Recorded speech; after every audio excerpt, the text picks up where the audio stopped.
Oke, masuk ke dalam materi. Pengelolaan pengendalian sistem informasi. Pengelolaan pengendalian atau yang disebut dengan manage control, yaitu kegiatan-kegiatan yang dilakukan manajer sistem informasi untuk meyakinkan bahwa pengendalian di dalam sistem teknologi informasi masih tetap dilakukan dan masih efektif dalam mencegah ancaman dan gangguan terhadap sistem informasi. Tujuan dari sistem informasi tidak akan mengena jika sistem ini terganggu, sehingga sistem informasi harus mempunyai pertahanan terhadap ancaman dan gangguan tersebut, dan pertahanan ini harus dilakukan terus-menerus. Pengendalian di sistem teknologi informasi terbagi menjadi dua kelompok, yaitu yang pertama, pengendalian secara umum atau general control, dan yang kedua adalah pengendalian aplikasi atau application control. Selanjutnya adalah pengendalian masukan. Pengendalian masukan mempunyai tujuan untuk meyakinkan bahwa data transaksi yang valid telah lengkap, terkumpul semuanya, serta bebas dari kesalahan sebelum dilakukan proses pengolahannya.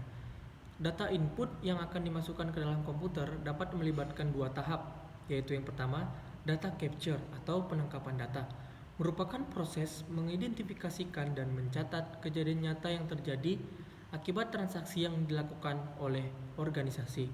Dan yang kedua, data entry atau pemasukan data, merupakan proses membacakan atau memasukkan data ke dalam komputer.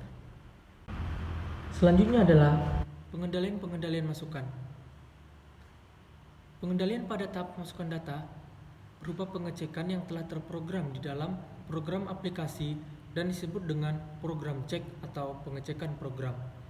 Pengendalian yang ada di program cek dapat berupa echo check. Data yang diketikkan pada keyboard untuk dimasukkan ke komputer akan ditampilkan pada layar terminal.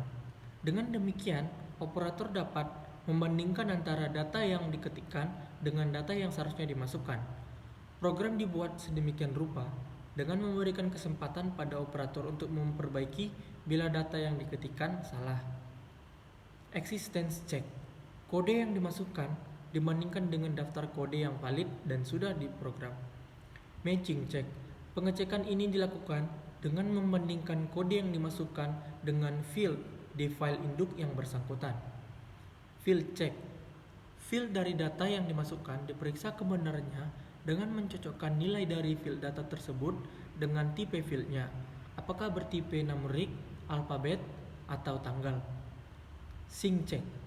Field dari data yang bertipe numerik dapat diperiksa untuk menentukan apakah telah berisi dengan nilai yang mempunyai tanda yang benar, apakah itu tanda negatif ataupun tanda positif. Relationship check atau logical check.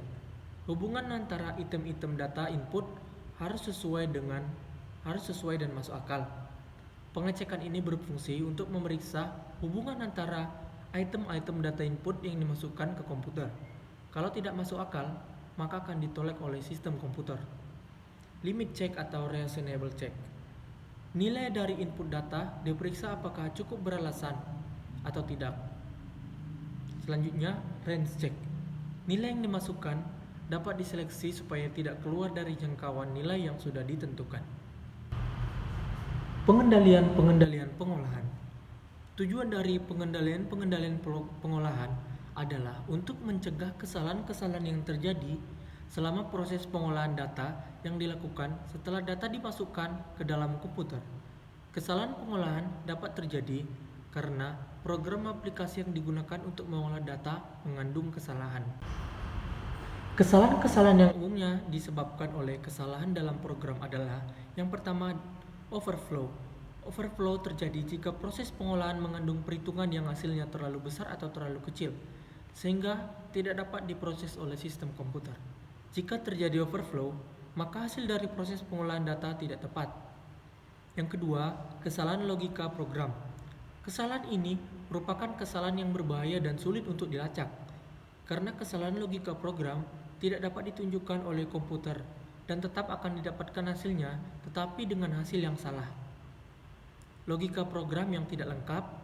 Selanjutnya, kesalahan akibat kehilangan atau kerusakan record.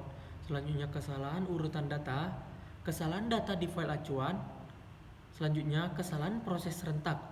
Kesalahan prosesan attack ini terjadi jika sebuah file di dalam basis data dipergunakan oleh lebih dari seorang pemakai dalam network. Selanjutnya, penanganan pembulatan yang salah.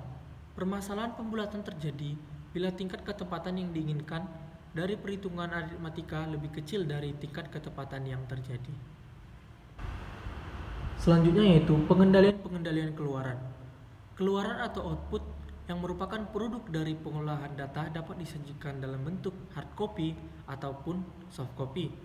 Pengendalian pengeluaran dimaksudkan untuk diterapkan pada kedua macam bentuk keluaran tersebut. Dalam bentuk hard copy, keluaran yang paling banyak dilakukan adalah berbentuk laporan yang dicetak menggunakan printer. Dalam bentuk soft copy, yang paling umum adalah berbentuk tampilan di layar terminal.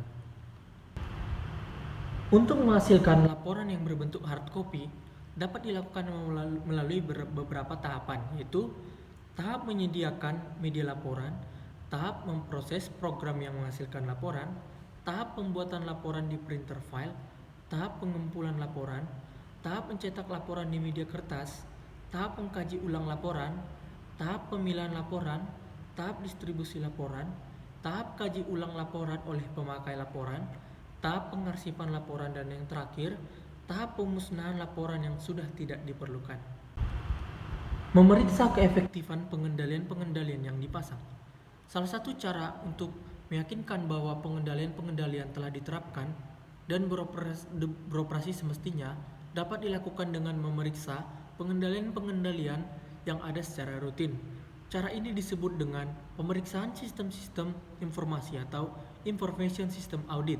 Pengauditan sistem-sistem informasi didefinisikan oleh Weber pada tahun 1999 sebagai suatu proses mengumpulkan dan mengevaluasi bukti untuk menentukan apakah suatu sistem komputer telah menjaga menjaga integritas data, membuat sasaran organisasi dicapai secara efektif, dan menggunakan sumber-sumber daya secara efisien. Pengauditan sistem informasi mempunyai tujuan untuk meningkatkan keamanan dari aktif-aktiva, meningkatkan integritas data, meningkatkan efektivitas sistem, dan meningkatkan efisiensi sistem. Pengauditan sistem informasi menggunakan 5 macam prosedur sebagai berikut. Prosedur untuk mendapatkan pemahaman dari pengendalian yang ada. Teknik yang digunakan adalah bertanya, inspeksi, dan observasi untuk mendapatkan pemahaman apakah pengendalian sudah diterapkan. Yang kedua, pengujian terhadap pengendalian atau test of control. Teknik-teknik yang dilakukan adalah bertanya, inspeksi, dan observasi untuk menilai apakah pengendalian yang ada sudah beroperasi dengan efektif. Yang ketiga, pengujian terhadap nilai-nilai transaksi secara terinci. Pengujian ini dilakukan untuk mendeteksi kesalahan-kesalahan rupiah di transaksi-transaksi yang dapat mengakibatkan kesalahan di laporan keuangan. Yang keempat, pengujian terhadap nilai-nilai di saldo rekening secara terinci. Pengujian ini difokuskan pada saldo-saldo rekening, neraca, dan laporan rugi laba. Yang kelima, prosedur kaji analitikal. Pengujian ini difokuskan pada hubungan antara item-item data dengan maksud untuk mengidentifikasikan area-area yang membutuhkan pekerjaan audit lebih lanjut. Sekian penjelasan dari saya mengenai pengendalian dan pengolahan. Saya Managani Siregar mengucapkan terima kasih.